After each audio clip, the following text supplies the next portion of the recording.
Nesse vídeo, a gente vai, além de bater uma claquete, a gente vai fazer um guia definitivo de máscara de cílios, atendendo a pedidos dos membros assinantes desse canal.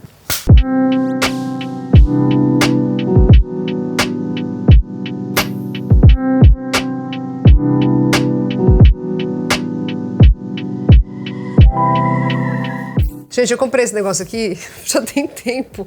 Daí toda vez que acaba a gravação, o Thiago já embalou tudo. No dia seguinte eu tô arrumando as coisas, guardando tudo no lugar. Daí eu falo, claquete não usamos, ó. Entendeu? Agora eu lembrei da claquete a tempo pra gente... Falta preencher aqui, não deu. Pra gente poder usar nos vídeos. O que eu escrevo aqui? Produção, diretor, câmera, tudo. Thiago, Vanessa. Então vamos falar um pouco sobre a história da máscara de cílios. Máscara de cílios é um produto que existe há muitos anos, parece que, tipo, não é uma coisa do século XX, como a gente acredita. A partir da década de 20, esse químico desenvolve uma máscara de cílios para a irmã, que chamava Mabel, e ele começa a comercializar essa linha da Mabel, Maybelline, como a gente conhece. Mas muita água passou embaixo, né, dessa ponte, e desde 1920 até 2020, a gente sabe que máscara de cílios não é só aquela escovinha como era lá em 20, que você passava no produto e passava nos cílios. Dizem que antes disso passava assim, de tudo que você pode imaginar, sabe? Tipo carvão misturado com cera. Enfim, importante falar o quê? Que é máscara de cílios o nome certo. Não é rímel, como a gente falava até ontem, muita gente ainda fala. Rímel é uma marca que, até onde eu entendi, não sei se vendeu no Brasil ou não. Vamos ver. Rímel no Brasil. Será? Nada, não sei fazer nada sem celular. Rímel é uma marca londrina, chama Rímel London. E eu não sei por que aqui no Brasil ficou Rímel. Porque não é uma marca que a gente teve aqui, ou se teve, que eu entendi, não foi uma coisa que ficou muito tempo. Mas ficou Rímel aqui. Isso é bizarro isso, né? Porque não faz sentido nenhum na minha cabeça. Faz pra vocês? A máscara de cílios serve pra alongar, curvar e preencher, dando volume aos seus cílios naturais ou postiços. Tem produtos que vão fazer as três coisas juntas, tem produtos que vão fazer duas dessas coisas. Curva e alonga, ou alonga e dá volume, ou curva e dá volume. Como você sabe? Normalmente está escrito na embalagem. E como todo produto desenvolvido para beleza, tem vários testes, inclusive o teste oftalmológico, que é obrigatório para a máscara de cílios. A máscara de cílios é o casamento entre três coisas: o pincel, a fórmula que tá aqui, que é o produto, e um negócio chamado Bodoc, tem esse nome esquisito, que é um dosador, isso. Eu ia falar que é um dosador que controla a quantidade de produto que tá lá dentro e quanto ele tira do pincel antes de você aplicar. Então agora você já sabe o que faz o casamento da máscara de cílios e como é que ela é pensada para dar um dos efeitos. Falando de fórmula agora, a gente falou das três coisas, agora vamos falar só da fórmula. Fórmulas existem laváveis, de longa duração e fórmula tipo tubo. Forma uma película, como se fosse uma borracha, que só sai com água quente. Super indicado para quem tem aquela coisa de sentir que mancha embaixo, sabe? Usa lavável e fala assim, mas mancha. Na fórmula, na composição, também algumas vão ser mais o pigmento preto, então elas vão pintar mais os cílios de preto. Outras menos, às vezes algumas você olha e fala, nossa, parece cinza, né? Dá o efeito do preto, mas não é aquele preto tão intenso. Então, às vezes tem isso em mais ou menos quantidade. Quando a gente vai fazer um teste para decidir como vai ser a máscara de cílios, normalmente o laboratório manda assim, fórmula A, pincel 1, 2, 3, 4. E a gente testa como essa fórmula dá mais efeito. Porque os pincéis, eles são desenvolvidos no laboratório, assim como a fórmula, e você pode fazer o casamento, às vezes já vem a sugestão, mas às vezes vem 1 ou 2 pincéis para você ver como que ficou melhor. Eu já fiz teste para laboratório assim, manda, sei lá, a fórmula A com pincel 1 e 2, a fórmula B com pincel 1 e 2. O que performou melhor? O que deu mais efeito? Então a gente vai fazendo esse casamento perfeito entre fórmula, pincel e Bodoc. Pincel é a gosto, tá? Basicamente, eles são divididos entre dois tipos. Os pincéis de cerdas, que é esse aqui, e os pincéis de silicone. Esses são mais modernos. E eles têm formatos diferentes. Às vezes você compra um pincel de cerda que tem um formato mais abaloado, mais oval. Às vezes ele tem esse desenho mais em 8, como uma ampulheta. Às vezes ele tem uma bolinha na ponta, vocês já devem ter visto. Assim como os de silicone. Os de silicone pode ser tipo pente, que é um pentezinho mesmo, assim como um pente de cabelo. Cônico, né, um cone. Ele pode ter essa ampulheta também, como o de cerda. O que você precisa pensar, sendo ele de cerda ou de silicone? A quantidade de cerda e o espaçamento entre elas. Isso faz diferença. O pincel que tem muita cerda, ou que o espaçamento é mais curto, ele tende a não depositar tanto produto entre os cílios, mas espalhar ao longo dos cílios. Então é certo que ele vai dar um efeito de alongamento. Quando as cerdas são mais espaçadas, cabe muito produto entre elas. Então é possível que ele vai colocar muito produto na raiz, dando mais volume,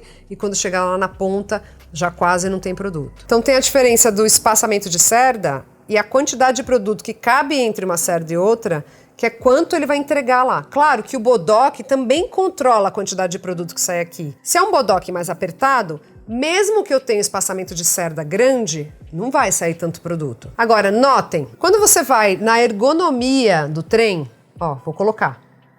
Tá vendo que os dois têm o canto externo maior? E o centro ou o canto interno, as cerdas são mais curtas? Então a gente falou primeiro do espaçamento, aí a gente falou quanto o bodoque influencia nisso, e agora a gente está falando de quanto elas são altas ou baixas. Quanto mais alta é a cerda, mais ele distribui e alonga ao longo dos cílios todos. Você vê que já no canto interno, as cerdas são curtinhas. É quase como se ela encostasse na própria haste. Por quê? Porque você vai fazer mais pressão dos cílios contra a haste para curvar, para que ele empurre mais. Então a ideia é que as cerdas sejam mais curtas para que elas consigam ter mais força para empurrar os cílios para cima. Então aqui a gente tem um efeito de volume, porque elas são bem separadas, porém alongado nos cantos, as cerdas são mais longas, e bem curvado no centro, assim como essa. O pincel ele influencia nisso, porque ele é como se fosse uma escova de cabelo. Então é como a escova de cabelo consegue modelar os seus cílios. Quantidade de cerdas, separação entre cerdas e tamanho de cerdas faz bastante diferença. Vou falar de curvador de cílios, também conhecido como Curvex. Será que Curvex era uma marca? Então o que é o curvador de cílios? É uma ferramenta que parece uma de tortura, né? Parece assim, uma coisa assim, arcaica. E o que faz os cílios curvar? Vamos dizer que esse aqui é o curvador, tá? Eu ponho aqui e a pressão dobra os meus cílios para cima. Então, essa borracha que tá aqui embaixo, ela tem que estar bem macia, íntegra. Ela não pode estar com um aspecto desidratado, craquelado e muito menos esfarelado. Nem imagina... Ó, não para de ser louca, hein? Vou fazer a Sense Mars. Tanto que quando você compra um curvador de cílios, ele já vem uma borrachinha extra. Ele já vem um silicone extra para você trocar depois de um tempo. Guarda esse negócio no lugar que você vai achar, porque eu perdi todos os meus. Quando você usa o curvador para potencializar o efeito da máscara, sempre antes de passar a máscara de cílios, tá? Sempre antes. Vamos falar sobre validade de máscara de cílios, porque a gente falou de fórmula e de quanto é importante que essa fórmula seja testada, que é segura para essa região. Eu vou contar, na história da maquiagem, vários casos de pessoas que perderam a visão por causa de máscara de cílios antes de ter essa preocupação. Abri o produto para ver. Ai, que linda! Uma máscara de cílios. Depois de 6 meses acabou. Mesmo que eu não tenha usado. É a mesma coisa do leite. Você abriu e falou, olha, leite da vaca. Você não tomou o leite. Você abriu o leite e colocou na geladeira. Depois de 3 dias não vai ter vencido? É a mesma coisa, gente. É a mesma lógica. E quando a gente fala de olho, a gente tem que ter muito cuidado, porque assim, pode ser que você perca a visão e aí não tem volta. Então a gente tem que ser muito criterioso. Aquela máscara de cílios que tá lá assim, ó, empalhada na gaveta do seu banheiro, por favor, descarte-a corretamente. Sua filha gosta de maquiagem, seu filho gosta de maquiagem, às vezes eles não têm, adolescentes, jovens, não têm essa consciência de que assim, perder o olho não tem outro pra colocar. Da pina eu vou lá e faço uma limpa e de vez em quando eu falo, chega, porque ela vai deixando. Se antes de 6 meses você fez assim, ó, e tá com um cheiro esquisito, descarta. É melhor pra você. Vai ser mais barato pro seu bolso e pra sua saúde. Não faça! Não, porque isso só faz com que o ar entre na embalagem e resseque a fórmula que tá segurinha lá dentro. Então, você quer trabalhar com mais produto? Botou, roda o pincel lá dentro e tira. Ai, mas eu só tenho água micelar. Então, meu amor, você não pode usar máscara de cílios à prova d'água, porque você vai precisar de um demaquilante bifásico, ou em creme, ou em óleo, que remova de forma eficiente a máscara de cílios à prova d'água. Esses dias eu usei eu nunca uso. Esses dias eu usei uma máscara de cílios à prova d'água. Meu pai amado, tinha esquecido da cola. Em nome de Jesus, não saía por nada. Então eu passei o demaquilante em óleo, um cleansing oil, 2 ou 3 vezes para remover completamente. Por quê? Se você não remover completamente, é igual o cabelo, a sujeira vai ficando na raiz dos cílios, entendeu? Não pode. Falei tudo isso por quê? Porque você tem que casar o produto com o demaquilante certo para ele. Então, o tubo, ele foi pensado no quê? Pessoas que não têm paciência de ficar demaquilando. Vai entrar no banho, ele sai com água quente ou morna. Você vai ver que saem uns pedaços mesmo. Produto lavável, como diz a fórmula. Ele é resistente à água, mas ele não é à prova d'água. Ele é lavável. Você pode usar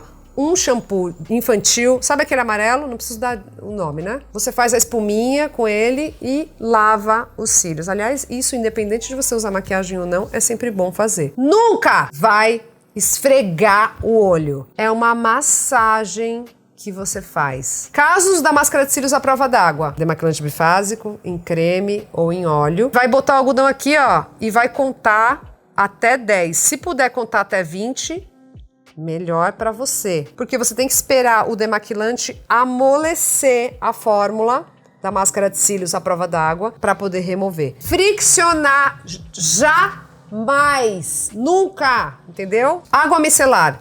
Pode usar com os laváveis. Porque aí você põe ela, deixa um pouquinho ali e vai sair também se você não quiser usar o shampoo infantil neutro. Beleza? Acho que a gente fez tudo desse guia, gente. Tá assim, super completo. Mas às vezes faltou alguma coisa e você pode deixar o que faltou aqui. A gente responde, grava um outro vídeo, não sei, faz um vídeo mais curto. Temos aí possibilidades, mas acho que eu nunca falei tanto sobre máscara de cílios.